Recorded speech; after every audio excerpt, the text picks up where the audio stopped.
बिस्मिल्लाहिर्रहमानिर्रहीम। अस्सलामुअलैकुम। हमारे चैनल कहानी हब ऑफिशियल में खुशामदीद। नाजरीन, मैं आज आपके लिए इंतहाई खौफनाक और दिलचस्प कहानी लेकर आई हूँ। लेकिन कहानी शुरू करने से पहले आपसे गुजारिश है कि अगर आपने हमारा चैनल सब्सक्राइब नहीं किया तो आप हमारे इस चैनल को सब्सक्राइब कर लीजिए और बेल आइकन को भी प्रेस कर लें ताकि हर नई आने वाली वीडियो बआसानी आप तक पहुँच सके। सदियों बाद एक खौफनाक और पुरस्कार नावल, एपिसोड नंबर 7। गार से गहरी खाई में गिरते ही अर्जुन और शंकर ने खौफ से चीख मारी और अपनी आंखें बंद कर ली। उन्हें अपनी मौत यकीनी दिखाई देने लगी, मगर चंद ही सानिये बाद उन्हें यूं लगा जैसे उन्हें किसी मजबूत हाथ ने कमर से थाम रखा हो और वो नीचे गिरने की बजाय आगे की तरफ उड़ते जा रहे हों। उन्होंने घबराकर आंखें खोली और गर्दन घुमाकर देखा तो पता चला वो किसी बड़े गिद्ध की गिरफ्त में है और उसने उन्हें अपने पंजू में कमर से पकड़ रखा है और उसके बड़े पंजू को ही वो हाथ समझे थे। और उस नई अफ्ताब पर वो और भी परेशान हो गए। कुछ दूर पानी के वस्त में एक पहाड़ी थी जिस पर एक घास फूस की कठिया सी बनी हुई थी। उस गिद्ध ने उन्हें उस कठिया के सामने जमीन पे रखा और खुद उड़ गया। इस तरह जान बचाने पर वो खुश भी थे और हैरान भी थे। वो दोनों उठकर खड़े हो गए। सामने ही वो घास फूस की कटिया थी। वो कटिया देखकर हैरान रह गए और अर्जुन शंकर से पूछने लगा, ये माजी के इस कदीम दौर में यहाँ कौन रहता है? मैं भी हैरान हूँ कि इस दौर में कौन है जो यहाँ रहता है। चलो आओ चलकर देखते हैं। फिर वो दोनों उस कटिया की तरफ चल पड़े। अभी वो कटिया के दरवाजे तक ही पहुंचे थे कि उन्हें अंदर से एक बूढ़ा निकलता दिखाई दिया। उसने उन्हें देखकर पूछा, तुम लोग कौन हो और माजी के इस दौर में कैसे आ गए? शंकर और अर्जुन ने आगे बढ़कर उस बूढ़े के चरण छुए और कहा, बाबा जी, हम तो मुसीबत के मारे हैं। मुकद्दर ने हमें यहाँ ला फंसाया, मगर आप यहाँ कैसे? बूढ़े ने कहा, बालिक, मैं तो माजी में आने जाने का माहिर हूँ। मेरी उम्र कई सौ साल है और मैं जिन्नों के कबीले आदमान से ताल्लुक रखता हूँ। जब अपनी दुनिया के हंगामों से उकता जाता हूँ तो कुछ दिनों के लिए यहाँ आ जाता हूँ और कुछ दिन सुकून से गुजार कर वापिस चला जाता हूँ। मैं रात ही आया था जिस वक्त तूफान आ रहा था, तो मुझे पता चला कि दो इंसान भी माजी में आ गए हैं और एक गार में छुपे बैठे हैं। मैंने सोचा चलो सुबह आप लोगों से मुलाकात कर लूंगा, मगर सुबह होते ही मुझे पता चला कि कोई और इंसान तिलिस्मी तलवार लिए तुम्हें मारने की कोशिश में है। तब मैंने इस गिद्ध को तुम्हें लेने के लिए भेजा और वो तुम्हें यहाँ पर पहुँचा चला गया। शंकर ने पूछा, बाबा जी, क्या वो गिद्ध भी कोई जिन था? बालिक, अंदर आ जाओ, बैठकर बातें करते हैं। क्या सब कुछ खड़े खड़े ही पूछ लोगे? ये कहकर वो अंदर की तरफ बढ़ गया और अर्जुन और शंकर भी उसके पीछे पीछे कटिया में दाखिल हो गए। अंदर नरम नरम घास का बिस्तर बिछा था। वो दोनों उस बूढ़े के सामने बैठ गए और बूढ़े ने कहा, बालिक, वो गिद्ध कोई जिन नहीं था बल्कि गिद्ध ही था, मगर उसे मैंने अपने ताबे का रखा है। मैं जानवरों को अपने बस में करने का मंत्र भी जानता हूँ और यहाँ के सब जानवर मेरे बस में हैं। तुम्हारे आने की इत्तला भी मुझे एक जंगली तोते ने दी थी। उसने तुम्हें पहाड़ी पर चढ़ते देखा था। बाबा जी, आप शक्ल से तो आदमी लगते हैं, मगर आप कह रहे हैं कि मैं जिन हूँ, ऐसा क्यों है? अर्जुन ने पूछा और बूढ़े ने कहा, बालिक, हमारा कबीला आदमान है और हम इंसानों जैसी शक्ल रखते हैं, मगर ताकत वही जिन्नों वाली है। बाबा जी, रात को बड़ा जबरदस्त तूफान आया था, मगर आपकी कटिया सही सलामत है। बालिक, मैं जब जाता हूँ तो इस पर एक ऐसा दारा लगा जाता हूँ कि वो हवा भी अंदर दाखिल नहीं हो सकती। रात जब तूफान आया था तो मैं अंदर ही था, इसलिए ये कटिया सही सलामत है। अभी वो बातें कर ही रहे थे कि उनके सामने मुख्तलिफ खानों की थालियां सजी और बूढ़े ने कहा, लो बालिक, भोजन कर लो। खाना देकर उन दोनों की भूख चमक उठी और वो दोनों नदीदू की तरह खाने पर टूट पड़े। फिर खाने से फारिग होकर उन्होंने पानी पिया और बूढ़े जिन से पूछा, बाबा जी, क्या आप हमें हमारे इलाके में पहुंचा सकते हैं? बालिक, तुम यहाँ आराम से रहो, जब मैं जाऊंगा तुम्हें पहुंचाकर फिर जाऊंगा। किसी किस्म की चिंता न करो। इस पहाड़ी पर घूमो फिरो, इस पर कोई खतरनाक जानवर नहीं है। वैसे भी इसके चारों तरफ काफी गहरा पानी है, इसलिए कोई जानवर यहाँ तक नहीं आ सकता। बाबा जी, फिलहाल तो हम सोना चाहेंगे क्योंकि रात को खौफ के मारे अच्छी तरह सो भी नहीं सके। बूढ़े जिन ने कहा, ठीक है, तुम दोनों सो जाओ, मैंने अभी कुछ मंत्र पढ़ने हैं। फिर वो दोनों वहीं घास पर लेट गए। दूसरे कमरे में दाखिल होकर इंस्पेक्टर कादरी ने इधर उधर का जायजा लिया, मगर वहाँ कोई नजर न आया। वहाँ भी वहीं एक आंख का चिराग जा रहा था। उसके बाद इंस्पेक्टर कादरी एक और कमरे में दाखिल हुआ। उस कमरे में भी वैसा ही चिराग जा रहा था और एक छोटा सा लोहे का पिंजरा मौजूद था जिसमें एक छोटा सा पौधा गमले समेत बंद था। इंस्पेक्टर कादरी उस गमले को पिंजरे में बंद देखकर हैरान रह गया। वो सोचने लगा, पौधे का गमला तो बाहर भी रखा जा सकता है, फिर इसको कैद करने का क्या मतलब। मगर उसकी समझ में ये बात नहीं आ सकी। उसने सोचा फिलहाल तो इतना वक्त नहीं, घर जाकर देखें, अभी तो इसे साथ ले लेता हूँ। ये सोचकर उसने पिंजरा खोला और गमला उठाकर अपने बैग में रखा और एक दूसरे कमरे की तरफ बढ़ गया। दूसरे कमरे में दाखिल होते ही उसकी नजर संदाश और अतमाल पर पड़ी, जो एक कोने में सहमे खड़े थे और फटी फटी निगाहों से इंस्पेक्टर कादरी की तरफ देख रहे थे। वहां भी वैसा ही एक आंख का चिराग रोशन था। इंस्पेक्टर कादरी ने अतमाल को घूरते हुए कहा, तुम्हारा क्या ख्याल था कि हिंदुस्तान से यहाँ जाने के बाद तुम मुझसे बच जाओगे?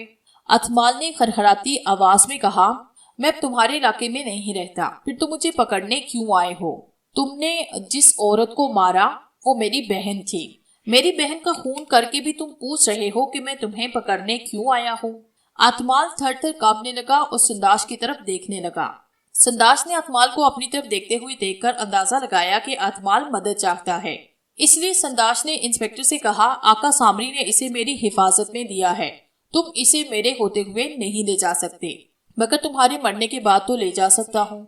इंस्पेक्टर कादरी ने मुस्कुराते हुए कहा। संदाश ने कहा, तुम्हारे मुकद्दस पानी का बदरूहों पर तो असर हो सकता है, मगर मुझ पर इसका कोई असर नहीं होगा, क्योंकि मैं एक जिन हूँ। मैंने ये कब कहा कि तुम पर मुकद्दस पानी का असर होगा? मैं तो अतमाल को ले जाने के लिए तुम्हारी इजाजत का मुंतजिर हूँ। जब तुम इजाजत दोगे तो मैं अतमाल को ले जाऊंगा, वरना मैं यहीं बैठा हूँ। ये कहकर इंस्पेक्टर कादरी दरवाजे के पास ही एक पत्थर की कुर्सी पर बैठ गया और जेब से एक छोटी सी सफेद गेंद निकालकर संदाश की तरफ फेंक दी। सफेद गेंद जमीन पर गिरते ही सफेद धुएं में बदल गई और वो धुआं संदाश से लिपट गया। अब तो संदाश को यूं महसूस हुआ जैसे उसके बदन में जगह जगह शम्में जल उठी हों। उसके तमाम जिस्म से रोशनी के शोले निकल रहे थे और संदाश उन्हें बचाने के लिए उछल रहा था, मगर रोशनी के शोले और भी भड़कते जा रहे थे। आखिर शिद्दते दर्द और जलन से वो चीखते और मिन्नतें करने लगा। अतमाल भी सहमा हुआ उसकी हालत को देख रहा था। फौरन बोला, कहो क्या हुक्म है मेरे आका? क्या मैं अतमाल को लेके जा सकता हूँ? संदाश ने चीखते हुए कहा, तुम अतमाल तो क्या इसके सारे परिवार को भी लेके जा सकते हो, मगर मुझे इस अजियत से निजात दे दो। इंस्पेक्टर के चेहरे पर फातिहाना मुस्कुराहट थी। उधर अतमाल भागने की सोच रहा था, मगर दरवाजे के करीब ही इंस्पेक्टर कादरी बैठा था। फिर उसने कुछ पढ़कर संदाश की तरफ फूंक मारी और उसके शोले बुझ गए। अब संदाश को कुछ सुकून महसूस हुआ और वो दीवार के साथ टेक लगाकर बैठ गया। खड़ा होने की तो उसमें हिम्मत नहीं थी। इंस्पेक्टर कादरी ने फौरन अपने बैग से चांदी का पिंजरा निकाला और अतमाल के सामने रख दिया। चांदी का पिंजरा देखते ही अतमाल समझ गया कि इंस्पेक्टर कादरी अब मुझे पकड़ेगा। उसने एक बार फिर इल्तिजा आमेज निगाहों से संदाश की तरफ देखा, मगर वो तो हारे हुए जवारी की तरह निगाहें नीचे किए बैठा था। अचानक अतमाल ने खौफनाक चीख मारी और उसकी हालत बदलने लगी। अब वो खौफनाक से खौफनाक तर होता जा रहा था। ये देखकर इंस्पेक्टर कादरी मुस्कुराया और कहने लगा, तुम्हारा इलाज तो मेरे पास मौजूद है। ये कहते ही इंस्पेक्टर कादरी ने बुलंद आवाज में सूरह नास पढ़ना शुरू की और उसके सूरह नास शुरू करते ही अतमाल जमीन पे गिरा और वो तड़प तड़प कर वापस बच्चा बनने लगा। इंस्पेक्टर कादरी के सूरह नास शुरू करते ही कमरे में जलते हुए चिराग की इकलौती आंख फूट गई और कमरे में गुप्त अंधेरा छा गया, मगर कादरी अब भी दिन की रोशनी की तरह देख सकता था। चंद ही मिनट के बाद अतमाल वापस बच्चा बन गया और पिंजरे में दाखिल हो गया। उसके पिंजरे में दाखिल होते ही इंस्पेक्टर कादरी ने पिंजरा बंद किया और बैग में रखा। अब उसने संदाश की तरफ देखा और पूछा, तुम लोग तो अंधेरे में भी देख सकते हो, फिर ये इंसानी आंखों वाले चिराग क्यों जला रखे हैं? संदास ने शिकस्त खुर्दा अंदाज में कहा, ये चिराग आका सामरी ने चुड़ैलों और बदरूहों को शक्ति बख्शने के लिए बनाए हुए हैं। इन चिरागों में इंसानी खून बड़ा है, जो कि कभी भी खत्म नहीं होता। जब भी किसी चुड़ैल या बदरू को इंसानी खून की ख्वाहिश होती है, वो इस इंसानी आंख से आंखें मिलाकर खड़ी हो जाती है और इंसानी खून की ताकत उसमें मुंतकिल हो जाती है और उसकी भूख प्यास खत्म हो जाती है। इसका मतलब है कि ये चिराग चुड़ैलों और बदरूहों की खुराक का जरिया है, यही समझ लें। इंस्पेक्टर कादरी ने अपना बैग कंधे पे रखा और हाथ में चांदी का पिस्टल थामे कमरे से बाहर आया। कमरे से बाहर निकलकर उसने किले के सहन में जलते हुए बड़े चिराग पर मुकद्दस पानी का फायर किया और फायर करते ही उसकी तमाम इंसानी आंखें फूट गई और किले में अंधेरा छा गया। अब इंस्पेक्टर कादरी का रुख किले के दरवाजे की तरफ था। किले के दरवाजे से निकलकर वो पहाड़ी से नीचे उतरने लगा। शर्राग के अंदरूनी धाने पर खड़ा अर्जुन और शंकर को गहरी खाई में गिरते हुए दिलचस्पी के साथ देख रहा था कि अचानक एक बड़ा सा गिद्ध आया और उन दोनों को दबोचकर उड़ गया। शर्राग की निगाहें दूर दूर तक उस गिद्ध का पीछा करती रही, मगर कुछ ही देर में वो नजरों से ओझल हो चुका था। शर्राग ने सोचा ये तो मारे गए, चलो कुछ देर इस पहाड़ी की सैर करते हैं। ये सोचकर वो काफी देर इधर उधर बेमकसद घूमता फिरता रहा। फिर उसने उस्ताद सामरी का नाम लिया और वापस किले में पहुंच गया। किले में पहुंचते ही शर्राग ने देखा कि हर तरफ वीरानी का राज है। सहन में इंसानी आंखों वाला चिराग भी बुझा पड़ा है और सामरी का तख्त भी जला पड़ा है और चुड़ैले, बदरूहें, जिन्नात और दूसरे सामरी के कारिंदे अपने अपने कमरों में दुबके पड़े हैं। शर्राग ये सारी तबाही देखकर हैरान रह गया कि ये किले की हालत किसने बिगाड़ी है। ऐसा कौन है जो आका सामरी से टकरा सके, मगर उसकी समझ में कुछ न आया। उसने चुड़ैलों, बदरूहों को आवाजें दी, मगर कोई भी बाहर न निकला। शर्राग के बार बार आवाजें देने पर संदाश गिरता पड़ता बाहर आया और शर्राग से कहा, ये सब आत्माएं इंस्पेक्टर कादरी से खौफजदा है और इसीलिए कोई भी बाहर नहीं आ रहा। शर्राग ने संदास की बिगड़ती हुई हालत देखकर पूछा, तुम्हारा ये हाल किसने किया और ये इंस्पेक्टर कादरी यहाँ तक कैसे पहुँचा? मेरी चिंता छोड़े आका की खबर ले, वो तो मुझसे भी बुरी हालत में यहाँ से भागे हैं। इंस्पेक्टर कादरी अतमाल को पकड़ने आया था और उसे पकड़कर ले गया है। क्या कहा? आका भी जख्मी हो चुका है। तुम सब कहाँ मर गए थे? इंस्पेक्टर कादरी के पास मुकद्दस पानी का पिस्टल था, जिसकी वजह से सब खौफजदा थे, इसीलिए कोई चुड़ैल या बदरूह उसके करीब नहीं गई। बदकिस्मती से तमाम जिन और दियो मंगलोरती पूजा के लिए गए हुए थे। इस वक्त आका कहाँ है? यहाँ से भागकर वो अपनी समाधि पर ही गए होंगे। ठीक है, मैं आका से मिलकर आता हूँ। इतने में तुम सब आत्माओं और दूसरे कारिंदों को जमा करो। मैं इंस्पेक्टर कादरी को यहाँ से जिंदा नहीं जाने दूंगा। तुम्हें अंदाजा है कि अब इंस्पेक्टर कादरी किधर गया है? संदास ने कहा, अब वो नीचे वादी में गया है, मगर उसको नीचे पहुंचने में कई घंटे लगेंगे। शर्राग ने कहा, ठीक है, मैं कुछ देर में आता हूँ, तुम सब तैयार रहो। ये कहकर शर्राग गायब होकर आका सामरी के पास पहुंच गया। साहिर आसन सामरी उस वक्त अपने ताबूत में लेटा पड़ा था और अपने बदन पर तिलिस्मी मरहम लगा रहा था, जो उसके जख्मों को फौरन बढ़ रहा था। सामरी ने अपना ये ताबूत खास तौर पे बनवाया था और वो अक्सर इसी में आराम करता था। उसने ये ताबूत अमर शक्ति हासिल करते वक्त तैयार कराया था और ये ताबूत उसकी समाधि के नीचे बने हुए छोटे से कमरे में रखा हुआ था और वहां पर शर्राग के सिवा कोई भी नहीं आ जा सकता था। शर्राग जाते ही आका सामरी के सामने झुका और पूछा, आका ये सब कैसे हो गया? आप जैसे महान शक्ति वाले साहिर से इंस्पेक्टर कादरी कैसे जीत गया? सामरी ने कहा, मैं उस वक्त रक्स देखने में मसरूफ था। उसने अचानक ही नूरानी लहरों का जाल मुझ पे फेंका, वरना अगर मैं होशियार होता तो उसे मसल के रख देता। सामरी ने असल वाकया शर्राग को इसलिए नहीं बताया कि उसकी नजरों में उसकी कदर कम हो जाएगी। जब इंस्पेक्टर कादरी किले पर चढ़ रहा था तो उस वक्त तिलिस्मी उल्लू ने आपको खबरदार क्यों न किया? सामरी ने कहा, शायद इंस्पेक्टर कादरी को तिलिस्मी उल्लू के मुतालिक खबर थी, इसलिए उसने उल्लू को खत्म किया। उसके टुकड़े किले में ही पड़े हुए थे, तुम देखकर आए होगे, इसलिए मुझे खबर ना हो सकी और उसने पीछे से वार कर दिया।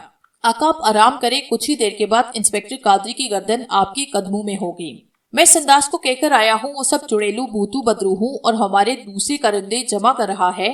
हम सब मिलकर उस पर हमला करेंगे। एक पिस्तल से वो किसे किसे मारेगा, हम उसे कुचल के रख देंगे। सामरी ने पूछा, वो तो ठीक है, मगर जिस काम के लिए तुम्हें भेजा था उसका क्या हुआ? आका वो दोनों एक वैश्विक गिद्ध के हाथों मारे गए। शर्राग ने जवाब दिया और कहने लगा, मैं इंस्पेक्टर कादरी की खबर लेता हूँ, अभी वो ज्यादा दूर नहीं गया होगा। ये कहकर वो गायब होकर किले में पहुंच गया। संदास ने सब करिंदों को जमा कर रखा था। किले की सहन में हर तरफ जिन, भूत, चुड़ैलें, देव और बदरूहें नजर आ रही थी। शर्राग के पहुंचते ही सब खामोश हो गए। शर्राग ने गुस्से से उनकी तरफ देखा और कहा, बड़े दुख की बात है, एक इंसान तुम सबके होते हुए आका सामरी को जख्मी करके चला गया और तुम बुज़दिल चूहों की तरह अपने अपने मस्कन में दुबक गए। अपने आप पर और अपनी शक्तियों पर गौर करो। इतनी ताकत रखते हुए भी तुम आका की रक्षा नहीं कर सके। तुम सब ने काली ताकतों के सर भी शर्म से झुका दिए। उस इंसान के पास मुकद्दस पानी का पिस्टल था, हम उससे मुकाबला कैसे करते?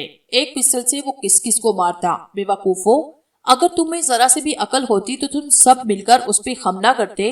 2-4 मर जाते, मगर उसको तो मसल कर रख देते। शर्राग की बात सुनकर सबने सर झुकाए। फिर शर्राग ने कहा, अभी वो ज्यादा दूर नहीं गया होगा, आओ हम सब मिलकर उस पर हमला करते हैं। उसके इतना कहते ही वह सब किले से बाहर आए और नीचे उतरते हुए इंस्पेक्टर कादरी को देखने लगे, जो काफी नीचे जा चुका था। शर्राक ने चीख कर कहा, तुम सब बड़े बड़े पत्थर उठाकर उसकी तरफ फेंको, ये कुचल कर ही मारा जाएगा। ये सुनते ही सब जिन, भूत और दूसरी अरवाह पत्थर उठा उठाकर नीचे इंस्पेक्टर की तरफ फेंकने लगे। उनका शोर सुनकर इंस्पेक्टर कादरी भी रुक चुका था और उनकी तरफ देख रहा था। जब उसने इन सबको पत्थर उठाकर नीचे फेंकते हुए देखा तो वो मुस्कुरा उठा और उसने एक आयत पढ़कर ऊपर की तरफ हाथ का इशारा किया। उसके इशारा करते ही तमाम नीचे गिरते हुए पत्थर बिजली की सी तेजी से पलटे और उन सबसे जाके टकराए और इंस्पेक्टर कादरी वापस नीचे की तरफ चल पड़ा। उन पत्थरों के टकराते ही वो सब चीखने लगे और किले में अंदर की तरफ भागने लगे। कई पत्थर शर्राक को भी लगे और वो भी जख्मी हो गया। फिर वो सब भागकर किले में दाखिल हुए, मगर शर्राक जख्मी होकर बेहोश हो चुका था और किले के बाहर ही पड़ा था। किसी जिन भूत में इतनी हिम्मत नहीं थी कि उसे उठाकर किले में ले जाता। इंस्पेक्टर कादरी अब नीचे वादी में पहुंच चुका था और वो उसी बड़े पत्थर पर बैठा था जिस पर शाम को मान सिंह की टैक्सी से उतरकर बैठा था।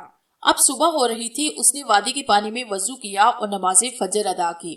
उसके बाद वो काफी देर बैठा कलमा तैयबा का विर्द करता रहा। उसके बाद उसने अपना बैग खोलकर अतमाल का पिंजरा बाहर रखा और अपनी जेब से मोबाइल फोन निकालकर उसका 3 और 0 नंबर दबा दिया।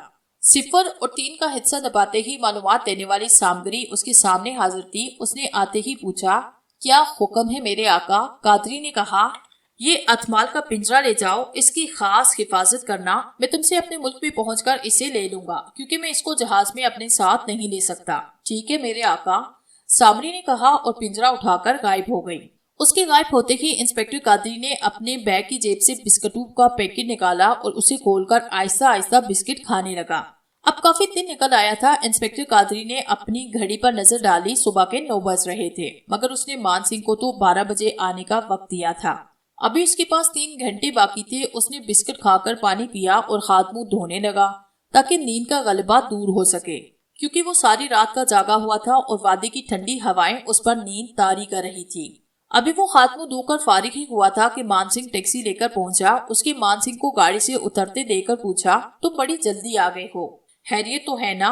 मान सिंह ने कहा, आपको खैरियत से देखना चाहता था। वापस जाकर मुझे एहसास हुआ को आपको अकेले बदरूहों के रहमो करम पर छोड़कर वापस नहीं आना चाहिए था।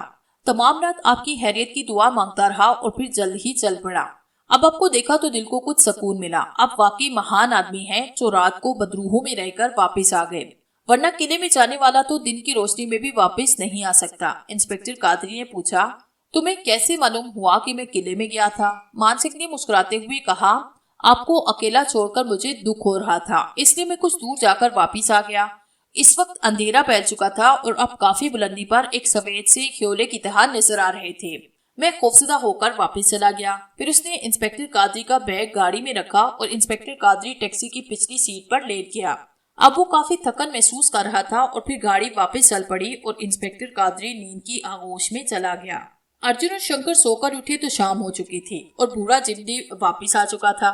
उन्हें जागते देखकर बूढ़े जिन ने कहा, अब तो शाम हो चुकी है, उठकर हाथ मुंह धो लो और खाना खा लो। अर्जुन और शंकर ने हाथ मुंह धोया और खाना खाया। बाबा जी, हम आपके उभारी हैं, अब आप हमें वापस हमारे शहर में पहुंचा दे। पालको 2-4 दिन रहो, यहाँ की सैर करो, फिर मैं तुम्हें पहुंचा दूंगा। मगर शंकर ने कहा, बाबा जी आप हमें जल्द से जल्द पहुंचा दें, हमने अभी तो बहुत से काम करने हैं। बूढ़े जी ने कहा, बालको जैसे तुम्हारी इच्छा, अगर तुम घर जाना ही चाहते हो तो मैं तुम्हें वापस पहुंचा देता हूँ। बाबा जी आप हमें किस जगह पहुंचाएंगे? क्योंकि माजी से वापसी पर तो आदमी वही पहुंचता है जहाँ से वो चला हो, और हम जब आए थे तो तिलिस्मी मक्खियों ने हमें उठाया हुआ था। बूढ़े ने खड़े होते हुए जवाब दिया, बालको जब तुम माजी के इब्तिदाई दौर में आए थे तो तुम्हारे मंत्र की शक्ति खत्म हो गई थी, इसलिए अब तुम जहाँ चाहो मैं तुम्हें पहुंचा सकता हूँ, क्योंकि तुम्हें मैं वापस भेज रहा हूँ। अगर तुम अपनी शक्ति से वापस जाते तो फिर उसी जगह जाना पड़ता जहाँ से तुम आए थे। वो तीनों बातें करते हुए अब गटिया से बाहर आ चुके थे। बालको एक बात याद रखना, वहां पहुंचकर तुम्हारा माजी में जाने का मंत्र इसी तरह काम करेगा जैसे पहले करता था। इसके लिए तुम्हें दोबारा मंत्र सदी करने की जरूरत नहीं पड़ेगी। ये सुनकर शंकर और अर्जुन दोनों के चेहरे खिल उठे और उन्होंने कहा, बाबा जी आप हमें दिल्ली शहर में पहुंचा दे, अपने घर हम खुद ही चले जाएंगे। तुम दोनों अपनी आंखें बंद करो और उस जगह का तस्वुर करो जहां तुम्हें जाना है। शंकर ने अर्जुन से कहा, मेरा ख्याल है कि हमें पहले अपने घर जाना चाहिए, फिर वहां से हम खंडराव के घर चलेंगे। अर्जुन ने कहा, ठीक है, हम अपने घर का तस्वुर कर लेते हैं। फिर उन दोनों ने एक दूसरे का हाथ पकड़कर आंखें बंद की और शंकर के घर का तस्वुर किया। बालको, आंखें खोल लो। फिर उन दोनों ने जैसे ही आंखें खोली वो अपने घर के सहन में खड़े थे। ये देखकर वो बहुत खुश हुए और भगवान का शुक्र अदा किया, क्योंकि उन्हें वापसी की उम्मीद ही न थी। शल्लाक को जब होश आया तो वो जख्मी हालत में पहाड़ी पे पड़ा था। उसने इधर उधर देखा मगर वहां कोई भी नहीं था। वो आहिस्ता आहिस्ता उठकर किले में आया और जिन्नों और बदरूहों को आवाज दी। उसे होश में देखकर जिन, भूत और बदरूहें अपने अपने मस्कनों से निकल कर आए तो शल्लाक ने गिरज कर उनसे कहा, तुम सब कहाँ मर गए थे? इंस्पेक्टर किधर गया? एक बदरूह ने कहा, तुम खुद तो बेहोश हो गए थे, हम क्या करते? उसके पास नूरानी ताकत है, हम उसका मुकाबला नहीं कर सकते। शल्लाक ने कहा, लानत है तुम पर और तुम्हारी शक्ति पर, एक इंसान का मुकाबला नहीं कर सकते। उससे तो बेहतर था तुम वादी में डूबकर मर जाते, कम अज कम तुम्हारी शक्ति का भरम तो रह जाता।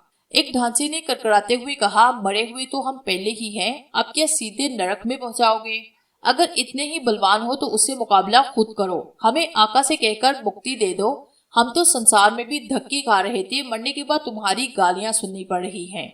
शल्लाक ने गुस्से से उसकी तरफ देखा और कहा, तुम्हारी बहुत जुबान चलने लगी है, अब भी अपने आप को नेता समझते हो, मैं देता हूँ तुम्हें मुक्ति। ये कहकर उसने हाथ का इशारा किया और ढांचा टूटकर बिखर गया। उसके सीने की हड्डियां दो सांप बनकर उसकी आंखों के रास्ते खोपड़ी में घुस गई और उसकी खोपड़ी चीखने चिल्लाने लगी। मगर शल्लाक ने उस पर कोई तवज्जो न दी और पूछने लगा, और किस किस को मुक्ति चाहिए? मगर सबके सब सर झुकाए खामोश खड़े थे और उनकी खौफनाक सांसों की खड़खड़ाहट सुनाई दे रही थी। फिर शल्लाक ने उनसे पूछा, इंस्पेक्टर कादरी कहाँ गया? एक जन ने कहा, वो तो अपने मुल्क चला गया है और अतमाल को भी साथ ले गया है और आका के दुश्मन भटनागर के दरख्त को भी आजाद करा के साथ ले गया है। शल्लाक ने कहा, चलो ये तो अच्छा हुआ, भटनागर का कबीला ही इंस्पेक्टर कादरी के लिए अजाब बन जाएगा और वो उसके मुल्क के इंसानों का कत्ले आम करता फिरेगा। तब उसे पता चलेगा कि उसने कितनी बड़ी मुसीबत को छुड़ाया है। अगर इंस्पेक्टर कादरी भटनागरकू के हाथ बच गया तो फिर मैं उसका जीना हराम कर दूंगा। मैं 2 बदरूहों को साथ लेकर जाऊंगा और उसके मुल्क में तबाही बर्बादी फैला दूंगा और उसे आका सामरी के कदमों में लाकर डाल दूंगा।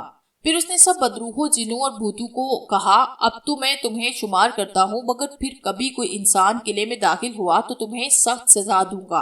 अब जाओ, अपने अपने मस्कन में दफा हो जाओ। ये सुनते ही सब जिन, भूत और चुड़ैले वगैरह गायब हो गए। इंस्पेक्टर कादरी अपने मुल्क पहुंच चुका था और अपने घर से होकर वो आज ही अपनी ड्यूटी पर पहुंचा था। उसने अपनी बीवी और बच्चों से वादा किया था कि मैं जल्द ही कोई अच्छा मकान किराए पर लेकर तुम्हें दिल्ली बुलवा लूंगा। दिल्ली पहुंचकर उसने सबसे पहले काम यही किया कि एक कोठी किराए पर ली। ये कोठी शहर से कुछ दूर थी, मगर अच्छी और नई तामीर शुदा थी और न्यू दिल्ली के इलाके में वाक़ थी। उसमें 6 कमरे थे, वसी सहन था और काफी ऊंची 4 दीवारी थी। सहन में बेहतरीन घास लगी हुई थी और सहन की चारों तरफ फूलों की क्यारियां थी। घास के वस्त में भी एक छोटी सी गोल क्यारी थी, मगर उसमें कोई पौधा नहीं था, शायद लगाया ही नहीं था या फिर सूखकर खत्म हो गया था। इंस्पेक्टर कादरी ने अपने बैग से सामरी के किले से लाया गया पौधा निकाला और उसका गमला तोड़कर उसे घास के प्लाट के वस्त में खाली गोल क्यारी में लगा दिया और पानी दे दिया। उस पौधे में छोटे छोटे स्याह फूल लगे हुए थे और उनसे बड़ी अच्छी खुशबू आ रही थी। इंस्पेक्टर कादरी ने अपने बैग से सामरी के किले से लाया हुआ वो पौधा वहां पे लगा दिया। उसने उन पौधों को गौर से देखा, मगर ये पता न चलता कि ये किस चीज के फूल हैं। उसने सोचा, ये किसी न किसी चीज के फूल तो होंगे, मगर मुझे कौन सा फूलों की पहचान है। फिर वो अपने थाने आया और एक सिपाही के जरिए अपने कमरे का सामान उस कोठी में शिफ्ट कराया। कोई दोपहर की 12 बजे थे जब इंस्पेक्टर कादरी कोठी पहुंचा। सिपाही सफाई वगैरह करा के और उसका सामान एक कमरे में सेट करके जा चुका था। उसने जीप से उतरकर कोठी का दरवाजा खोला और जीप अंदर खड़ी करके अपने कमरे की तरफ जाने लगा, मगर वो सहन में लगे उसी काले फूलों वाले पौधे को देखकर रुक गया। वो छोटा सा पौधा अब 1 गज के करीब लंबा हो चुका था और उसके फूल भी काफी बड़े बड़े हो चुके थे और स्याह फूलों पर इंसानी चेहरे से बने हुए दिखाई दे रहे थे। इंस्पेक्टर कादरी ने उसे देखकर सोचा, ये तो बड़ा अजीब सा पौधा है और फिर इसके इंसानी चेहरे वाले फूल तो शायद मैंने जिंदगी में पहली बार देखे हैं। और कितनी अजीब बात है कि 2-3 घंटों में ही ये पौधा कितना बड़ा हो गया है। उसने सोचा, शायद ये कोई तलीस्मी पौधा है, जब ही तो इतना बड़ा हो गया है। कोई बात नहीं, मैं जल्द ही इसका पता लगा लूंगा कि ये किस चीज का पौधा है। ये सोचकर वो कमरे में आया और कमरे में आते ही उसे अतमाल का ख्याल आया। अतमाल का ख्याल आते ही गुस्से से उसके दिमाग की रगें तन गई। उसने जेब से मोबाइल फोन निकालकर उसका 0 और 3 का हिंसा दबाया। 0 और 3 का हिंसा दबाते ही पूरी सामग्री उसके सामने हाजिर हो गई। उसके हाथ में अतमाल का पिंजरा मौजूद था। इंस्पेक्टर कादरी ने उससे पिंजरा लिया और उसे जाने का इशारा किया। वो फौरन ही गायब हो गई। उसके गायब होते ही इंस्पेक्टर कादरी ने अतमाल का पिंजरा मेज पे रखा और अपने बैग में से छोटी छोटी चांदी की जंजीरें निकाली और उनके सिरों को मेज पे घाड़ने लगा। फिर इंस्पेक्टर कादरी ने अतमाल की तरफ देखा। वो सहमा सहमा सा इंस्पेक्टर कादरी की कार्रवाई को देख रहा था। फिर इंस्पेक्टर ने उसे खोलकर उन जंजीरों में झकड़ दिया। अब अतमाल मेज पर चित लेता हुआ था और उसके हाथ और पांव जंजीरों में बंधे हुए थे। अब वो कोई हरकत भी नहीं कर सकता था। एक जंजीर उसकी गर्दन में बंधी थी। उसको जंजीरों में झकड़कर इंस्पेक्टर कादरी ने कहा, अब मैं तुम्हें बताऊंगा कि जब किसी इंसान को चीरा जाता है तो उसको कितनी तकलीफ होती है। आज तक तुमने इंसानों को चीर फाड़ कर अपनी भूख प्यास मिटाई है, लेकिन उनके दर्द का तुमने कभी अंदाजा नहीं लगाया होगा कि दर्द क्या होता है। अगर मैं चाहूँ तो एक ही झटके में तुम्हें खत्म कर सकता हूँ, मगर मैं तुम्हें तड़पा तड़पा कर मारूंगा। तुम मरने की ख्वाहिश करोगे, मगर हर लम्हा मौत तुम्हारे करीब आकर पलट जाएगी और तुम मौत को गले लगाने के लिए तड़पते रह जाओगे। अतमाल कोई जवाब दिए बगैर उसको फटी फटी निगाहों से देख रहा था। फिर इंस्पेक्टर कादरी ने अपने बैग से एक छोटी सी शीशे की डिबिया निकाली। उसमें एक बारीक बारीक 3 सांप दिखाई दे रहे थे, जिनके फन भी थे। उस शीशे की डिबिया में सुई जैसे बारीक सुराख थे, जो शायद हवा के लिए रखे गए थे। इंस्पेक्टर कादरी ने उन तीनों सांपों को हथेली पे उलट दिया और वो तीनों सांप फन उठाकर खड़े हो गए, जैसे वो उसे जानते हों। इंस्पेक्टर कादरी ने उनकी तरफ देखा और उनके फनों पर उंगली फेरकर उन्हें प्यार किया और कहा, आज तुम्हारी दावत है, जी भर के खाओ पियो और ऐश करो। ये बात सुनकर तीनों सांप फन उठाकर झूमने लगे, जैसे खुशी का इजहार कर रहे हों। फिर वो उन तीनों सांपों को लेकर अतमाल की तरफ बढ़ा। उन्हें देखकर अतमाल खौफजदा होकर उछलने लगा, मगर उन जंजीरों ने इसे और भी अच्छी तरह जकड़ लिया, जैसे वो अपने शिकार को पहचानती हो। इसके बाद इंस्पेक्टर ने जेब से एक छोटा सा चाकू निकाला और अतमाल के पेट पर एक जख्म लगाया। उसमें से पीप जैसा पीला मवाद बहने लगा और अतमाल दर्द से तड़पने लगा। इंस्पेक्टर ने उन तीनों सांपों को अतमाल के जख्म पर डाला और उन तीनों ने अतमाल के जख्म में दांत गाड़ दिए। अब पता चला कि इन सांपों के मुंह में बारीक बारीक दांत भी हैं। अतमाल शिद्दत दर्द से करीहा अंदाज में चीखने लगा, मगर इंस्पेक्टर एक तरफ कुर्सी पर बैठा मुस्कुरा रहा था। सांप उसके जख्म को काटते काटते उसकी रगों में घुस गए और उसका जख्म फौरन ही भर गया। अब अतमाल को कुछ सुकून सा महसूस हुआ, मगर दूसरे की लम्हे वो जिबा होते जानवर की तरह तड़पने लगा। तीनों सांप बिजली की सी तेजी के साथ उसकी रगों को चीरते हुए उसके जिस्म में घूम रहे थे और वो कभी बाजू में, कभी सीने में, कभी गालों में और कभी उसकी टांगों में से फन बाहर निकालकर झांकते और इंस्पेक्टर को मुस्कुराता देखकर फिर अतमाल के जिस्म में घुस जाते और उसका जख्म बढ़ जाता। अतमाल को ऐसे लग रहा था जैसे छोटी छोटी छुरियों के जरिए उसके जिस्म को अंदर ही अंदर चीरा जा रहा हो। उसे बड़ी शिद्दत की तकलीफ हो रही थी। उसने चीख मारकर बदरूह की शक्ल में आने की कोशिश की, मगर चांदी की जंजीरों में बंधा होने की वजह से चीख मारकर रह गया, मगर उसकी शक्तियां बेदार न हुई। इंस्पेक्टर कादरी ने कहा, अब पता चला कि तकलीफ होती क्या है। मगर अतमाल शिद्दते दर्द से चीख रहा था और इंस्पेक्टर कादरी को कह रहा था, भगवान के वास्ते मुझे क्षमा कर दो, मुझे आजाद कर दो। मैं फिर कभी किसी इंसान को नहीं मारूंगा। मैं तुम्हें छोड़ दूंगा तो तुम किसी इंसान को मारोगे। मैं हर रोज तुम्हें इसी तरह तकलीफ दिया करूंगा।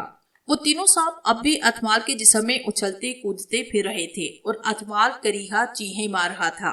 काफी देर ये तमाशा जारी रहा और आखिर अतमाल बेसुध हो गया, शायद वो बेहोश हो चुका था।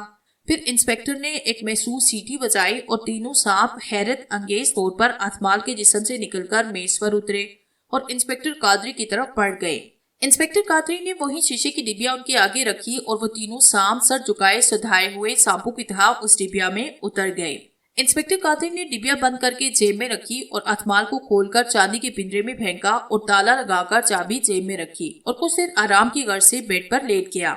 अभी उसे लेटे हुए कुछ ही देर हुई थी कि उसके मोबाइल फोन की घंटी बजी। उसने जेब से फोन निकाला, उसका एरियल खींचा और कान के साथ लगा लिया। Hello, inspector Qadri speaking. दूसरी तरफ डीएसपी शेर सिंह था। ओ पुत्र कादरी, तेरी वालदा की तबीयत नासाज है, तेरे घर से फोन आया है। मैं थाने में बैठा हूँ, तू जल्दी आ। ये सुनकर इंस्पेक्टर कादरी फौरन उठा। उसने जीप निकाली, ताले लगाए और फौरन थाने पहुंचकर शेर सिंह के सामने जा खड़ा हुआ। सर, मेरे घर से कॉल किस वक्त आई थी? शेर सिंह ने कहा, जब मैंने तुम्हें फोन किया उसी वक्त आई थी। मगर सर, आप और इस वक्त थाने में खैरियत तो है ना? शेर सिंह ने कहा, हाँ, मुंशी के पास एक काम के लिए आया था। इतने में एक सिपाही एयर इंडिया की टिकट लेकर आया और लाकर डीएसपी शेर सिंह के हाथ थमा दी। उसने वो टिकट कादरी की तरफ बढ़ाई और कहा, ये ले पुत्र, तेरी टिकट भी आ गई है। इंस्पेक्टर कादरी ने उसके हाथ से टिकट लेकर उसका शुक्रिया अदा किया और जेब से टिकट के पैसे निकालकर उसकी तरफ बढ़ाते हुए कहा, आपकी मेहरबानी है सर, ये टिकट के पैसे ले लें। शेर सिंह ने कहा, ओ पुत्र, रहने दे, मेरे पैसे नहीं लगे, एजेंसी वाले अपने ही बंदे ने। इंस्पेक्टर कादरी समझ गया कि एजेंसी वाले भी डीएसपी के जाल में गिरफ्तार है और इंस्पेक्टर कादरी ने पैसे वापस जेब में डाल लिए। उसे मालूम था कि शेर सिंह खुद दिमाग अफसर है, उसकी बात का बुरा भी मान सकता है।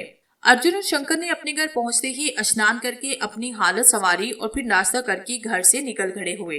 नाश्ता उन्होंने तिलिस्मी अंगूठी के जरिए मंगवाया था, क्योंकि अब वो काम कर रही थी। अर्जुन ने गुस्लखाने में उससे खून मंगवाकर पिया, क्योंकि उसे तलब हो रही थी और उसके दिमाग की रगें खींच रही थी। अभी वो घर से निकले ही थे कि टैक्सी लेकर अपने दोस्त खंडराव के घर जाएंगे कि उनके करीब एक कार आकर रुकी और खिड़की का शीशा ऊपर करके ड्राइवर ने पूछा, कहाँ जाना है सर? अर्जुन ने पूछा, क्या ये टैक्सी है? जनाब, क्या करें, मालिक तनहा कम देता है, इसलिए 2-4 चक्कर लगा लेते हैं। अगर आप बैठेंगी तो मेरी मदद भी हो जाएगी और आप अपनी मंजिल पर पहुंच जाएंगे। ड्राइवर की बात सुनकर वो दोनों मुस्कुराते हुए पिछली सीट पर बैठ गए और बातें करने लगे। शंकर ने खंडराव के घर का पता ड्राइवर को बैठते ही बताया। कुछ देर के बाद कार अचानक रुकी और ड्राइवर ने कहा, सर आप बैठे, मैं 1 मिनट में आया, सिगरेट लेने हैं। ये कहकर वो कार से उतरकर चला गया। अचानक अर्जुन की नजर बाहर पड़ी तो उसने चौंक कर शंकर से कहा, यार ये ड्राइवर हमें कहाँ ले आया? ये तो उसी गुल्लू दादा का अड्डा है जिसने मुझे तहखाने में डाल दिया था और मैं वहां से बाहर भागा था। अभी अर्जुन ने इतना ही कहा था कि 3-4 बदमाश आए और उन दोनों को खींचकर गाड़ी से उतारा और घसीटते हुए गुल्लू दादा के अड्डे में ले गए। उन दोनों को ले जाकर गुल्लू दादा के सामने खड़ा किया। अब वो समझे कि कार चलाने वाला कुछ गुल्लू दादा का आदमी था और वो धोखे से हमें यहाँ ले आया। वो इस वक्त गुल्लू दादा के दफ्तर में थे और गुल्लू दादा भी मौजूद था। उसने उन्हें देखकर गुस्से से कहा, इन दोनों को दीवार के साथ बांध दो। ये सुनते ही गुल्लू दादा के बदमाशों ने उन्हें रस्सी से जकड़कर दीवार के साथ लगे हुक के साथ बांधा। अब गुल्लू दादा ने अपनी बेल्ट उतारी और नौकरों को बाहर भेजकर दरवाजा बंद किया और अर्जुन की तरफ देखकर गुस्से से कहा, मुझे जो पता चला है कि तुम में कोई बदरू दाखिल हो गई है, मगर मेरा नाम भी गुल्लू दादा है। मैंने तो बड़े बड़े जिन बूथ सीधे कर दिए, तेरी बदरूह न निकाल दी तो मेरा नाम बदल देना। अर्जुन ने कहा, गुल्लू दादा, हमारी तुम्हारी कोई दुश्मनी नहीं। तुमने मुझे तहखाने में डाला था, इसीलिए मैंने तुम्हारे खिलाफ रिपोर्ट लिखवाई थी और उसकी भी मैंने पैरवी नहीं की। अब तुम हमें यहाँ क्यों मारना चाहते हो? मेरी पुत्री को मार के भी पूछता है कि अब तुम्हें हमें क्यों मारना चाहते हो? हरामजादे, निकाल अपनी बदरू को। ये कहकर उसने अर्जुन को मारना शुरू कर दिया। अब अर्जुन को भी गुस्सा आया, उसने एक चीख मारी और उसकी हालत बदलना शुरू हो गई। शंकर समझ गया कि अर्जुन अब अपनी बदरूह वाली शक्ति का इस्तेमाल करेगा। कुछ ही देर में अर्जुन बदरूह बन चुका था।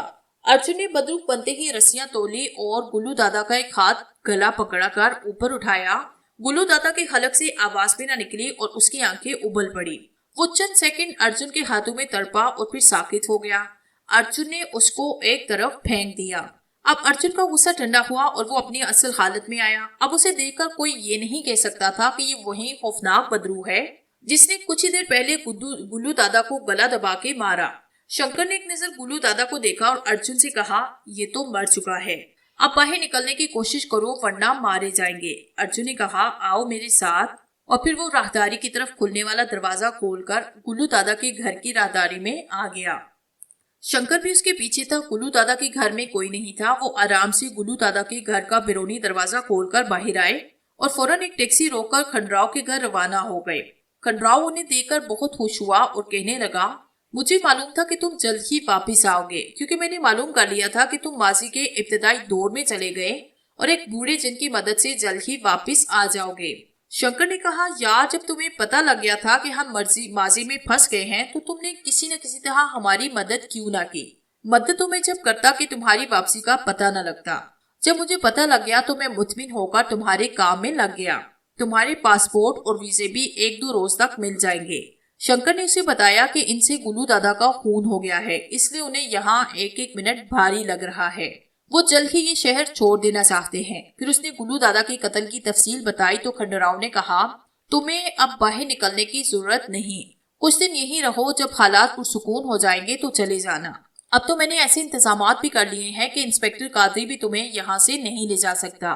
ठीक है, अब हम यहीं रहेंगे, क्योंकि गुल्लू दादा के कत्ल की खबर मिलते ही उसके बदमाश रेलवे स्टेशन, बसों के अड्डे और एयरपोर्ट की निगरानी जरूर करेंगे और जल्दबाजी में हम पकड़े भी जा सकते हैं। अर्जुन भी चुपचाप बैठा उनकी गुफ्तगू सुन रहा था। उसे चुप देखकर शंकर ने पूछा, यार अर्जुन, तुम्हारा क्या ख्याल है? अर्जुन ने कहा, जैसे तुम्हारी मर्जी वैसे करो। मैं तो जल्द से जल्द उस्ताद सामरी तक पहुंचना चाहता हूँ। तुम उस्ताद सामरी तक कैसे पहुंचोगे? अर्जुन ने चौंक कर अपनी बात पर गौर किया और मुस्कुराकर कहा, मेरा मतलब था कि जल्द ही सामरी की समाधि पर पहुंचकर मंत्र का जाप शुरू करना चाहता हूँ। पहले हालात पुरसुकून हो लेने दो, अगर पकड़े गए तो फिर बचना मुश्किल हो जाएगा। इंस्पेक्टर कादरी अपनी वालदा से मिलकर आ चुका था। उसकी वालदा की तबीयत अब ठीक थी। एयरपोर्ट से वो सीधा थाने पहुंचा और थाने पहुंचकर उसे एक अजीबोगरीब खबर सुनने को मिली। न्यू दिल्ली के इलाके में लोगों ने कई ऐसे बड़े बड़े नागों को देखा जिनके चेहरे इंसानी थे और दर्द नाग का था। उनमें से एक स्याह ताज वाले नाग ने एक आदमी को चबा लिया था और उसका खून पी लिया था। कई एक दूसरे नाग उस आदमी की लाश को अपने मुंह के जरिए पकड़कर न जाने कहां कहां ले गए थे। जाय वारदात पर इंसानी खून और कुछ उधरे हुए गोश्त के टुकड़े पाए गए थे। क्योंकि वो इलाका था न्यू दिल्ली का था, इसलिए वहां का थानेदार उस वारदात की तहकीकात कर रहा था, मगर अभी तक उन नागों का कुछ भी पता न चला। तो हम परस्त हिंदू की अक्सरियत का ख्याल था कि ये नाग देवता के कारिंदे हैं और नाग देवता इनसे नाराज है और इसीलिए वो इंसानों की भीड़ ले रहा है। थाना न्यू दिल्ली का SHO मोहन दास भी हिंदू था और वो भी यही ख्याल कर रहा था कि ये नाग देवता का कहर है और उसने बड़े पैमाने पर नाग देवता की पूजा के अहकामात जारी किए और पूजा का इंतजाम भी किया। इंस्पेक्टर कादरी ने अपने इलाके में गश्त बढ़ाया और वो खुद भी अपने इलाके की कड़ी निगरानी कर रहा था कि मेरे इलाके में इस किस्म की वारदात ना हो जाए। नाग देवता की पूजा के बावजूद भी बेदर पे ऐसी वारदातें हो रही थी और अक्सर वारदातें रात को होती थी, इसलिए पता न चल रहा था कि ये इंसानी चेहरे वाले नाग कहाँ से आते हैं। अब तो ये वारदातें सारे शहर में फैल चुकी और हर रात किसी न किसी इलाके में ऐसी वारदात हो जाती थी। सारे दिल्ली शहर में खौफो खिरास फैल चुका था। लोग सरे शाम ही अपने अपने घरों में दुबक जाते, मगर फिर भी कोई ना कोई इंसान इस चेहरे वाला नागों की भेड़ चढ़ जाता। सारे दिल्ली में ऐसी पुरअसरार और दहशतनाक वारदातें हो रही थी, मगर हैरत की बात यह थी कि कोई भी वारदात इंस्पेक्टर कादरी के थाने की हदूद में ना हुई थी और इंस्पेक्टर कादरी खुद भी इस बात पर हैरान था कि आखिर ये इंसानी चेहरे वाले नाग मेरे इलाके में वारदात क्यों नहीं करते। मगर दिन ब दिन ये मामला उसकी समझ से बाहर होता जा रहा था। ऐसे नूरानी चेहरे वाले नागों को काफी लोगों ने देखा और खुद थाना बली मारा के एहलकार भी उन्हें देख चुके थे। वो पलक चिपकते ही गायब हो जाते, मगर ना तो उन्होंने कभी थाना बली मारा के इलाके में कोई खून किया और न कभी उनका इंस्पेक्टर कादरी से आमना सामना हुआ। कई रातों से सख्त ड्यूटी देने के बाद भी इंस्पेक्टर कादरी उनका सुराग नहीं लगा पाया। आखिर तंग आकर इंस्पेक्टर कादरी ने भी ड्यूटी में नरमी कर दी, क्योंकि वैसे भी ऐसी वारदातें उसके इलाके में नहीं हो रही थी। एक दिन सुबह ड्यूटी से वापसी पर उसने सोचा कि घर चलकर आथमाल की खबर लेनी चाहिए। जब से मैं आया हूँ बस ड्यूटी के चक्कर में ही हूँ। ये सोचकर उसने सिपाहियों को थाने के पास उतारा और कहा, मैं घर से होकर आता हूँ। फिर उसने जीप मोड़ी और घर की तरफ चल दिया। इंस्पेक्टर कादरी कोठी थाना नई दिल्ली की हदूद में ही था और उसी थाने की हदूद में ऐसी खूनी वारदातें सबसे ज्यादा हो रही थी। इंस्पेक्टर ने कोठी पहुंचकर गेट खोला और अंदर दाखिल हुआ। जीप उसने बाहर ही छोड़ी थी कि आतमाल को देखकर वापिस चला जाऊंगा, मगर जैसे ही वो अंदर दाखिल हुआ खौफ की एक लहर उसके बदन में फैल गई। वो बड़े दिल कुर्ते वाला आदमी था, मगर उस मंजर ने तो उसके दिलो दिमाग को खिला के रख दिया। ये वही इंस्पेक्टर कादरी था जिसने अकेले ही सामरी के किले में दाखिल होकर उसके जिन्नों, बोतू, चुड़ैलों और बदरूहों को शिकस्त दी थी, मगर आज तो उसकी सिटी गुम हो चुकी थी। वो बुत बना खौफ से लरस रहा था और बात भी कुछ ऐसी ही थी। इंस्पेक्टर कादरी ने अपनी कोठी के सहन में सामरी के किले से लाया गया जो पौधा लगाया था, अब वो तनावर दरख्त बन चुका था जिसका रंग बिल्कुल स्याह था। उसकी शाखों में हजारों छोटे बड़े इंसानी चेहरे वाले नाग दुमों के जरिए लटके हुए थे। यूं लगता था जैसे वो दुमों के जरिए शाखों में उग रहे हो, और वाकई वो शाखों में उगे हुए थे और दुमों के जरिए शाखों में उग रहे थे। इस दरख्त के नीचे 8-10 बड़े बड़े इंसानी चेहरों वाले नाग दांतों में इंसानी खोपड़ियां दबाए दरख्त के चारों तरफ घूम रहे थे और उन इंसानी खोपड़ियों में इंसानी गोश्त और खून था जो दरख्त में लटके हुए काले सांप नीचे झुक झुक कर खा रहे थे। वो उन खोपड़ियों में से खून पी रहे थे और जो कुछ बड़े नाग थे वो गोश्त चबा रहे थे। ऐसे लगता था जैसे बड़े नाग अपने बच्चों को गिजा दे रही हूँ। हर तरफ हल्की हल्की सीटियों की आवाज आ रही थी जो उन दरख्त पर लगे हुए सांपों के मुंह से निकल रही थी। उन इंसानी चेहरों वाले नागों को देखकर इंस्पेक्टर कादरी दम बखुद रह गया। उसने जिंदगी में बड़े बड़े खौफनाक मंजर देखे मगर ऐसा दहशतनाक मंजर पहली दफा उसके सामने आया था। अभी वो उन्हें देखकर ये सोच ही रहा था कि क्या करे और क्या ना करे कि अचानक एक बड़े नाग की नजर इंस्पेक्टर पर पड़ी। उसने इंस्पेक्टर कादरी को देखते ही एक जोरदार सीटी मारी। इंसानी खोपड़ियां लेकर घूमने वाले नाग यकदम रुके और खोपड़ियां उनके दांतों से छूटकर नीचे गिर पड़ी। दरख्त पर लटकने वाले छोटे नागों ने अपनी आंखें बंद की और शाहों में लिपट लिपट कर दरख्त में छुपने की नाकाम कोशिश करने लगे। बड़े बड़े नाग फौरन जमीन पर बड़े बड़े सुराखों में गायब हो गए और अब इंस्पेक्टर कादरी ने गौर से देखा तो पता चला कि दरख्त के नीचे और आसपास घास का नामो निशान भी नहीं और उसमें बड़ी बड़ी सुरंगें भी बनी हैं जो जमीन के अंदर की तरफ जा रही है। वो सुरंगें इतनी बड़ी बड़ी थी कि एक मुतनासिब कद काठ का आदमी लेटकर उनमें बआसानी दाखिल हो सकता था और वो इंसानी चेहरों वाले बड़े बड़े नाग उन्हीं सुरंगों में दाखिल हुए थे। कई सुरंगों में इंसानी हड्डियां पड़ी दिखाई दे रही थी। इंस्पेक्टर कादरी को देखकर वो सारे नाग फरार हो चुके थे और ये बात इंस्पेक्टर की समझ से बाहर थी कि मुझे देखकर ये सब क्यों भाग गए। इंसान इनकी खुराक है और मैं भी इंसान हूँ। होना तो ये चाहिए था कि ये मुझ पर हमला करके मुझे मारने की कोशिश करते मगर यहाँ तो मामला ही इसके बरअक्स है। ये तो मुझे देखते ही छुप गए और इनके भाग जाने पर मुस्कुरा रहा था। फिर मुस्कुराते हुए इंस्पेक्टर अपने कमरे की तरफ गया और ताला खोलकर अंदर दाखिल हुआ। आतमाल का पिंजरा उसी तरह मेज पे रखा हुआ था और आतमाल उसमें सो रहा था। वो अपने बिस्तर पर बैठ गया और सोचने लगा कि आखिर ये इंसानी चेहरे वाले नाग मुझे देखकर क्यों भागे। फिर उसके जहन में आया कि इन नागों ने सारे शहर में तबाही मचाई है मगर मेरे इलाके में आज तक कोई वारदात नहीं की। ऐसा तो नहीं कि ये सामने के किले में पिंजरे में बंद थे और मैं इन्हें आजाद करके आया हूँ। ये सोचते ही उसकी मुस्कुराहट में इजाफा हुआ कि मैं भी किन चीजों को आजाद करके लाया हूँ। ये मेरे एहसानमंद हैं और इसीलिए इन्होंने मुझे नहीं मारा और न ही कभी मेरे इलाके में वारदात की। मगर मेरे एहसान एहतराम तक तो ये ठीक है मगर हैं तो इंसान के दुश्मन।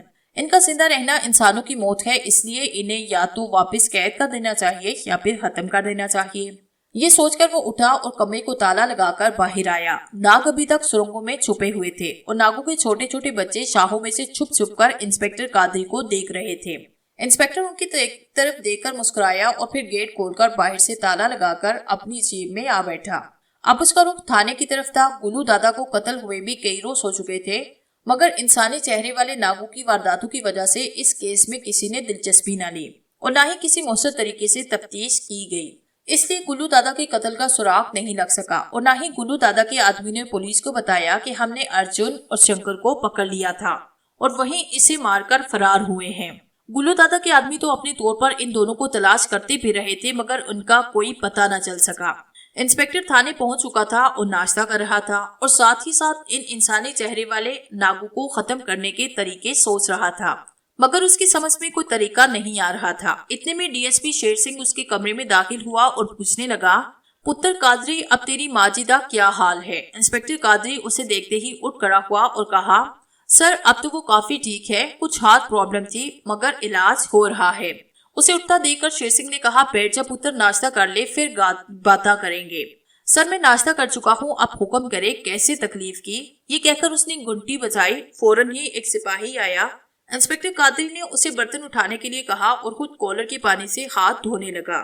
शेर सिंह ने उसे तौलिए के हाथ साफ करते देखकर कहा, पुत्र और गुल्लू दादा ने कत्ल दा क्या बना, पता लगा कि नहीं। जब से शेर सिंह ने इंस्पेक्टर के इल्म और ताकत के बारे में जाना था तब से वो इंस्पेक्टर की और भी इज्जत करने लगा था और अब उसे पुत्र कहकर मुखातिब करता। इंस्पेक्टर ने कहा, सर अभी तो इंसानी चेहरों वाले नागों में जहन उलझा है, इनका कुछ बंदोबस्त कर लूं तो फिर गुल्लू दादा के केस की तफ्तीश करूंगा। ओहो पुत्र, तेरी अकल ठीक है मगर तेरे कोलू तो नाग भी डरते हैं। सर ऐसी तो कोई बात नहीं, ये तो आपका बड़ापन है जो मेरे बारे में ऐसा सोचते हैं। शेर सिंह ने कहा, और नहीं पुत्र, कल एसएचओ साहब कह रहे थे कि इंस्पेक्टर कादरी के कोल बड़ा इल्म है, ताई ते नाग भी इस इलाके विच नहीं बढ़ते। इंस्पेक्टर ये सुनकर सिर्फ मुस्कुरा के रह गया कि अगर एसपी साहब को पता लग जाए कि ये नाक मेरी ही कोठी से आते हैं तो फिर क्या होगा। पुत्र कादरी क्या सोच रहा है, तेरा इल्म की कहना है। सर मैंने इनके मुतालिक मालूमात हासिल की और आज ही इनके रहने की जगह भी देख आया हूँ। ये इंसानी चेहरों वाले नाग एक दरख्त में लगते हैं और जब बड़े हो जाते हैं तो टूटकर गिर जाते हैं और फिर इंसानों का शिकार शुरू कर देते हैं। पर वो बूटा कितने है?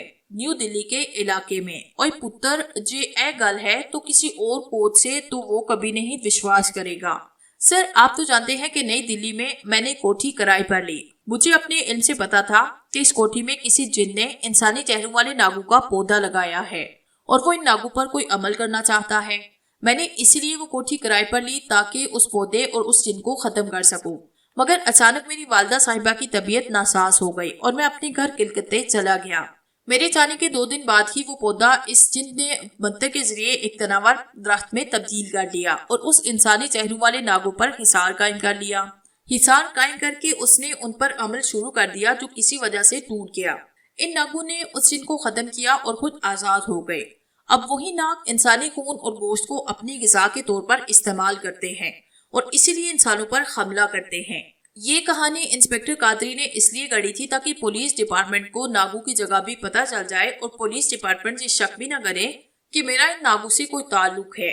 उस सामरी के किले से पौधा लाने वाली बात उसने इसलिए नहीं बताई कि इस तरह मैं ही मुलजिम ठहरूंगा और मारे जाने वाले तमाम लोगों का खून मेरे सर डाल दिया जाएगा।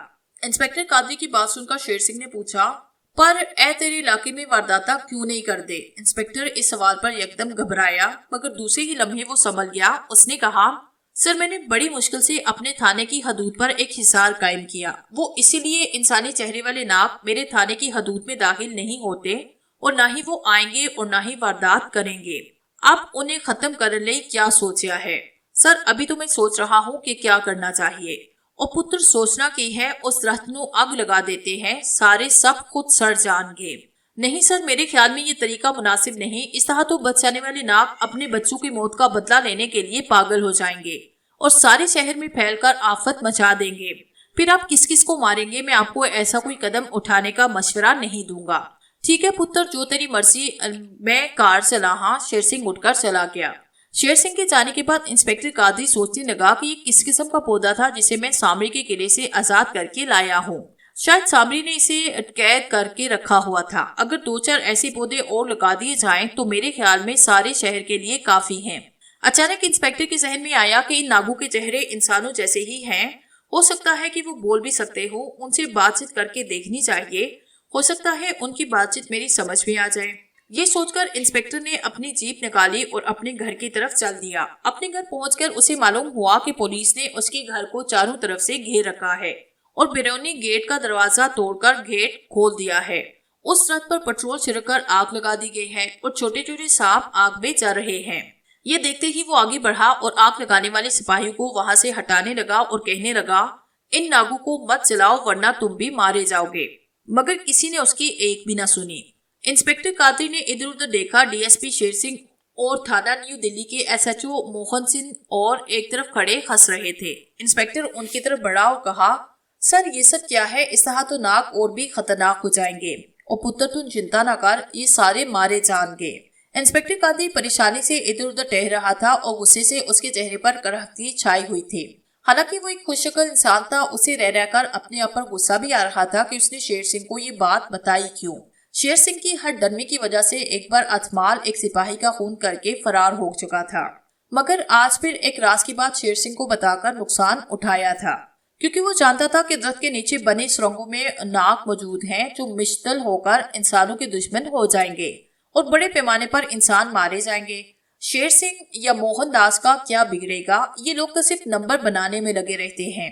ज्यादा से ज्यादा सुबह के अखबारों में अपनी तस्वीरें छुपवा लेंगे, मगर इसके बाद जो तबाही फैलेगी उसका ये लोग तस्वुर भी नहीं कर सकते। मगर अब क्या हो सकता था? तीर कमान से निकल चुका था और निकला हुआ तीर और जुबान से निकाली हुई बात कभी वापस नहीं आ सकती।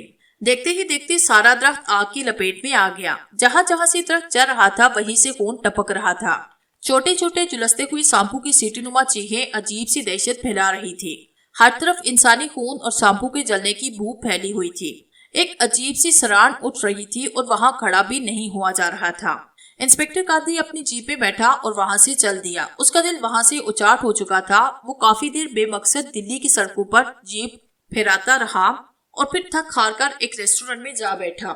वहां भी इसका दिल नहीं लगा, मगर काफी देर बैठने के बाद वो वहां से भी चल दिया। अब शाम हो चुकी थी। वो वापस अपनी कोठी आया।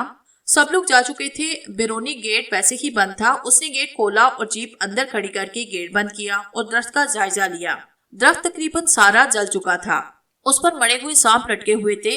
हर तरफ अजीब सी खामोशी और दहशत फैली हुई थी। मगर इंस्पेक्टर कादी को तो खतरों का खिलाड़ी था, बदरूहों का शिकारी था। उस पर इस दहशतनाक माहौल का क्या असर होना था। उसका दिल वैसे ही उदास था। वो शेर सिंह को और अपने आप को कोस रहा था। उसका ख्याल था कि इन सांपों से बातचीत के जरिए या किसी अमल के जरिए छुटकारा हासिल करना चाहिए। वो अपने आप को उन सांपों का मुजरिम तस्वुर कर रहा था। दरख्त को देखकर उसने अपने कमरे का दरवाजा खोला और अंदर दाखिल होकर लाइट ऑन की। मगर वो ये देखकर हैरान रह गया कि उसके कमरे में ना तो उसका बेड है और ना ही अथमाल का पिंजरा। उसने मेज को गौर से देखा जहां अथमाल का पिंजरा रखा हुआ था, मगर वहां से पिंजरा गायब था और उसकी जगह एक रुक्का पड़ा था। उसने रुक्का खोल के पढ़ना शुरू किया। लिखा था, कातिल मोहसिन, तेरे जुल्म को तेरी ताकत का गरूर समझूं या तेरे दिमाग का खलल।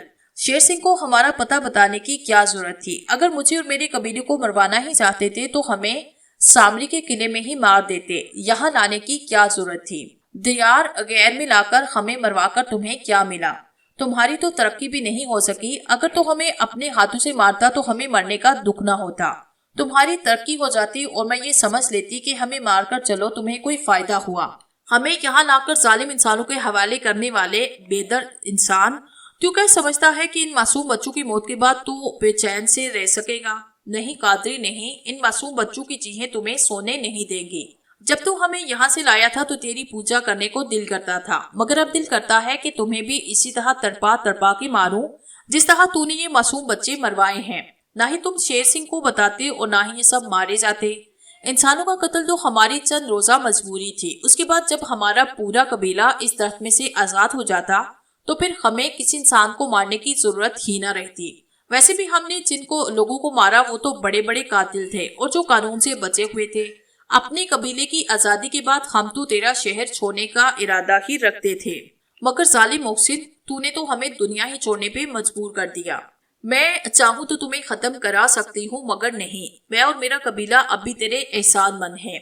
मैं तुम्हें मरते हुए नहीं देख सकती। मैं तेरे इस कमरे के नीचे मौजूद हूँ। अतमाल भी मेरे पास है। अपनी आजादी के लिए हजारों बार मेरी मन्नत कर चुका है, मगर ये तेरा दुश्मन है।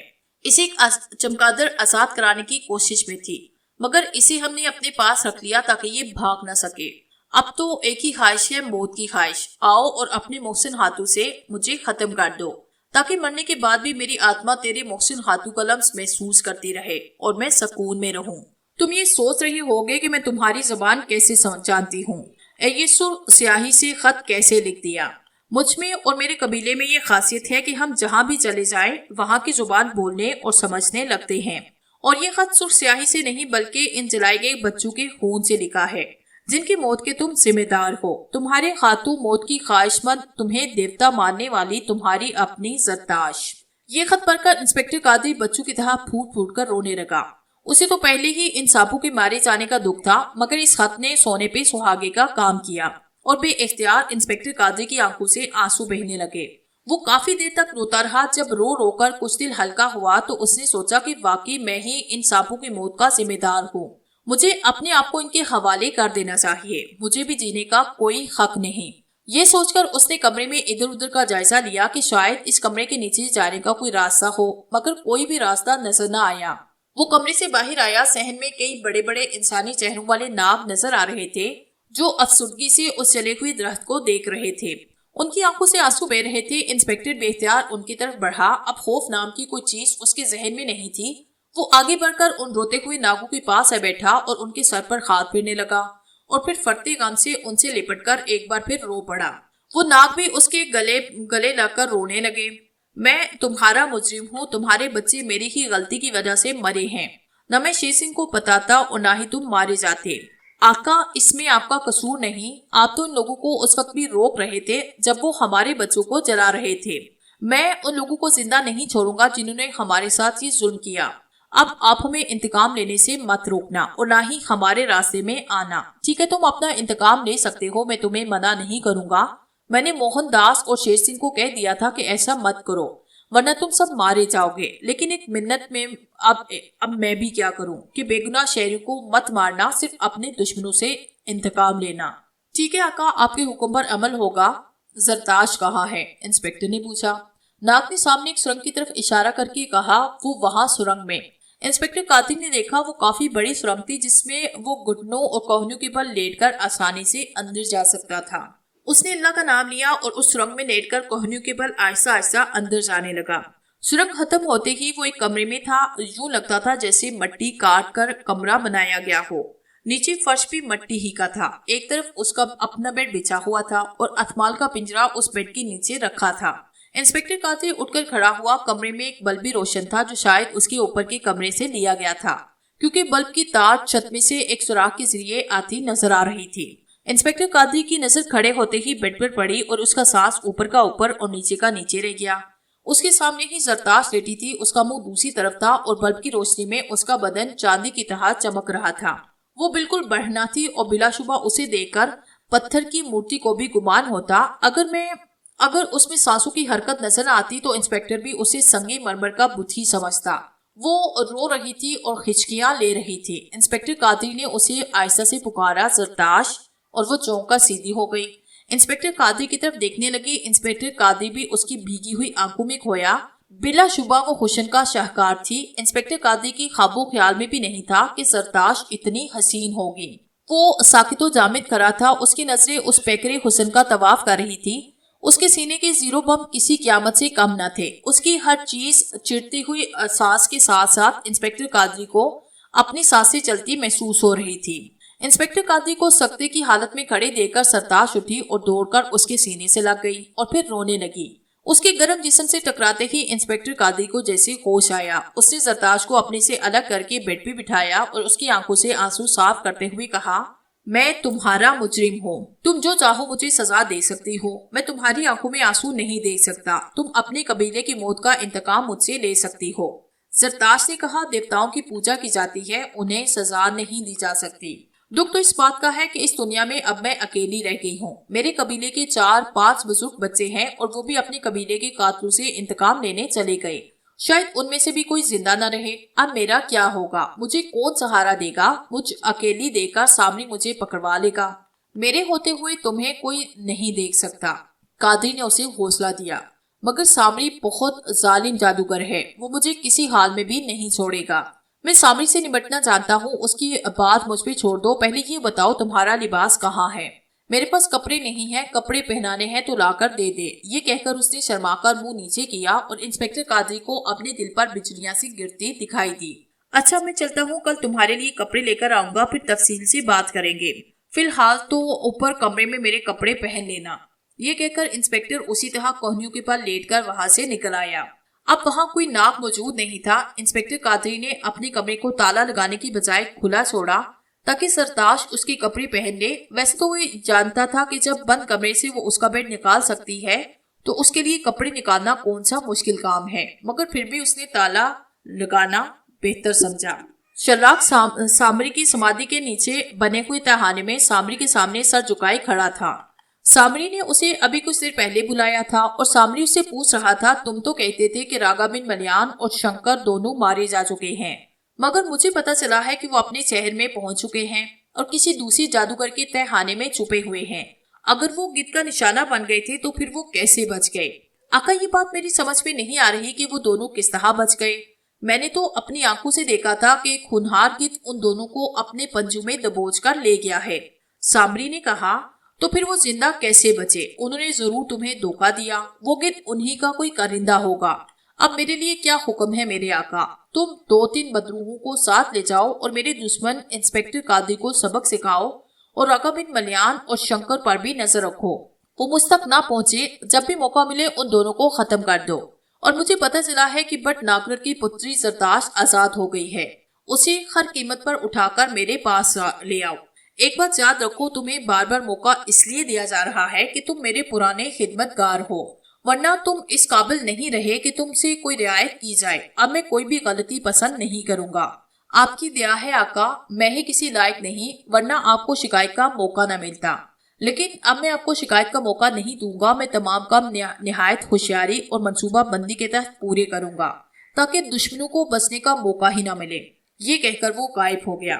अर्जुन और शंकर अपने दोस्त खंडराव के तहाने में छुपे हुए थे और खंडराव उन्हें बता रहा था कि कल तुम दोनों के पासपोर्ट और वीजे मिल जाएंगे और साथ ही मैंने टिकट भी बुक करा दी है।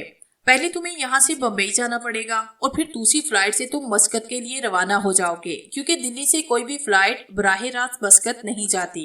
अब शहर में क्या हालात है? गुल्लू दादा के आदमी निगरानी कर रहे हैं या नहीं? शहर में तो अफरा तफरी मची है। काफी लोग इंसानी चेहरे वाले नागों का निशाना बन चुके हैं और पुलिस उन नागों को मारने में उलझी हुई है। ये इंसानी चेहरे वाले नाग कहाँ से आए? मैंने तो कभी ऐसे नाग नहीं देखे और ना ही किसी से सुना।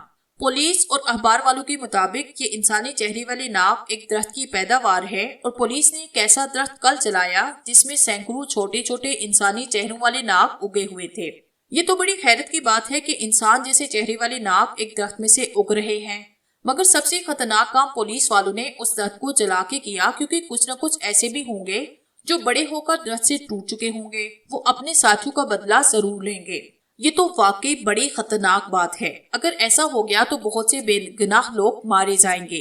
अभी वो ये बातें कर ही रहे थे कि खंडराव का नौकर अखबार लेकर आया और खंडराव से कहा, साहिब जी, पुलिस वालों ने इंसानी चेहरे वाले दरख्त को आग लगा दी। उनमें से कई एक मारे जा चुके हैं। ये देखिए, अखबार में लिखा है। ये कहकर उसने अखबार खंडराव के सामने रखा। खंडराव ने अखबार उठाकर एक नजर देखा और कहा, शंकर भाई, आपका ख्याल ठीक ही था। नाग तो इंतकाम लेने पर उतर आए और इंस्पेक्टर मोहनदास समेत कई सिपाही मारे जा चुके हैं। उन्हें इंसानी चेहरों वाले नागों ने चीर फाड़ दिया। उनकी लाशें बुरी तरह उधरी हुई हैं। अब क्या होगा? होगा क्या? जिन जिन लोगों ने उस रथ को जलाने में हिस्सा लिया होगा वो सबके सब मारे जाएंगे। साहिब जी, उन लोगों को बचाव की कोई सूरत नहीं हो सकती। उनके बचाव की कई सूरतें हैं, मगर हमें क्या पड़ी किसी के काम में टांग उड़ाने की। वैसे भी पुलिस वाले हमारे कौन से दोस्त हैं? वो तो हमें देखते ही डर लेंगे। कल तो तुम्हें चले ही जाना है। जो होता है होता रहे। फिलहाल तो तुम अपने सफर की तैयारी करो और जो चीजें तुम्हें जरूरत है हमें उनकी लिस्ट बनाकर दे दो ताकि मैं तुम्हें मंगवा दूं।